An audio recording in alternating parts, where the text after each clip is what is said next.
الجولة 18 من دوري روشن السعودي شهد المتوقع، لا مفاجآت، حيث واصل الهلال أرقامه القياسية وواصل النصر المطاردة وتألق الأهلي واقترب، وخسر وتعثر التعاون وكذلك الاتحاد بنفس النتيجة 3 في مرمى كل فريق.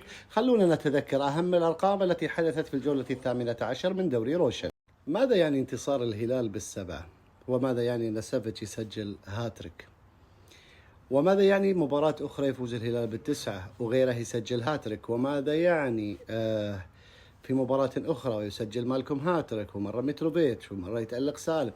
معنى ذلك أولا أن هذا الفريق لا يتخدر، يعني أن الناس تتكلم والإعلام يتكلم الهلال حاسم كل شيء، لا، الهلال عنده شغف دائم، وهذه الميزة الرئيسية في هذا الفريق أن تجعله دائما على المنصة.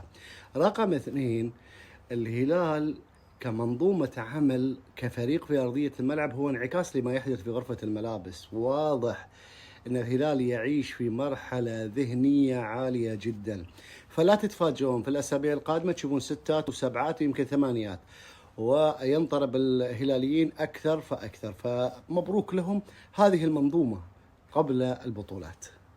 انتصر النصر على الاتفاق ورد اعتبار خسارة الذهاب الأولى التي لو لم تحدث لكان الفارق أقل من ذلك. يبقى النصر بمباراة أقل على اعتبار أنه سيواجه الاتحاد، سنتحدث عنها في سهرة الليلة بإذن الله تعالى. النصر هو المنافس الشرعي المنطقي الحقيقي الوحيد للهلال منذ عدة أسابيع، ونحن نردد هذا الكلام ونقول أن النصر بدأ يرتبط بشخصية الدون، شخصية الدون المعطاءة، شخصية الدون الدائمة في العمل والتقديم والإنجاز، وهذه ميزة كبيرة جدا. النصر اليوم لو بعد الهلال نتكلم منو فريق يستحق الفوز بالبطولة، بنقول النصر. شو يحدث في قادم الأيام؟ هل يستطيع الهلال المواصلة على الصدارة؟ هل يستطيع النصر المواصلة على المطاردة؟ هل يستفيد النصر من تعثر الهلال إن حدث؟ هل يحسم الهلال بطولة الدوري بدري؟ هذه كلها أسئلة مطروحة، لكن النصر بصراحة فريق رائع رائع رائع بكل ما تعنيه الكلمة من معنى. طرب مدرجات الأهلي يتواصل في أرضية الملعب، حيث انتصر برباعية نظيفة وبأداء جميل ومتنوع. النادي الأهلي حقيقة قلت لكم اللي خان الأهلي هذه السنة مسألة التجانس في بعض المباريات وفقدان السيطرة على بعض المباريات بداعي عدم وجود القائد اللي يرتبط حول الفريق، لأن الفريق متكون بشكل خلونا نقول حديث، مجموعة تلعب لأول مرة مع بعض. لكن برافو النادي الأهلي، برافو المركز الثالث، برافو الانفراد بهذا المركز، برافو أنه بدأ يفكر في النصر صاحب المركز الثاني. تحية للأهلاوية. خسر الاتحاد على أرضه أمام الرائد ب3 أهداف مقابل هدف واحد.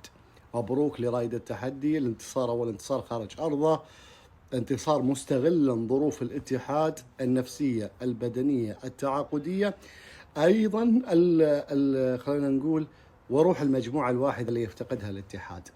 كنا نقول الاتحاد مفروض مع نهاية الدور الأول يخرج يعني بأكبر مكاسب ممكنة، من أجل إذا كان لديه رغبة في الدور الثاني أن يتحسن وضعه، ولو أن كنا نستبعده من المنافسة وهو حامل اللقب. حقيقة الاتحاد يمر بمرحلة فوضى فنية، يعني بدت الآراء الآن تنقسم، هل نونو سانتو كان المشكلة؟ هل جاياردو لم يجد ضالته؟ هل المشكلة في اللاعبين؟ هل المشكلة في إدارة الفريق الداخلية؟ الاتحاد يمر بمأساة. مشكلة وميزة الفتح بحقيقة الأمر أنه هو يختار المباريات اللي يبغي يلعبها ويغيب في بعض المباريات. اليوم أمام التعاون يقدم هذه المستويات وهذا الانتصار، والتعاون أحد الفرق الكبيرة التي أشدنا بها هذا الموسم. الفتح صدقوني لو ركز في بعض المباريات كان ممكن يشوفه في الأربعة الأوائل أو على مقربة من هذه المراكز. نموذجي، فريق محترم، فريق جميل، فريق يملك حلول، يملك أسماء، يملك مزايا كثيرة جدا. هنيئا لأهل الحسا بهذا الفريق. أما التعاون فهذه المباراة أعتقد أن هي تكون من أسوأ مباريات هذا الموسم. خلونا ندخل على جوائز الأفضل. إدوارد مندي هو حارس الجولة. الفريق الأفضل والمدرب الأفضل واللاعب الأفضل كلهم هلاليون، سافيتش وجيسوس والزعيم. أما الهدف الأجمل هدف روبن، جميل، بس مو كل شيء لكم يا هلاليين، عطني هدف تيلز واستمتع. عالطاير عالطاير، أحب هالأقوال. أما الجمهور الأجمل فمن كاميرا خاصة هي من التقطت جماهير النصر وهي تؤدي التيفو الجميل جدا. جماهير العالمي كانت نجوم ونجم المدرجات في هذه الجولة.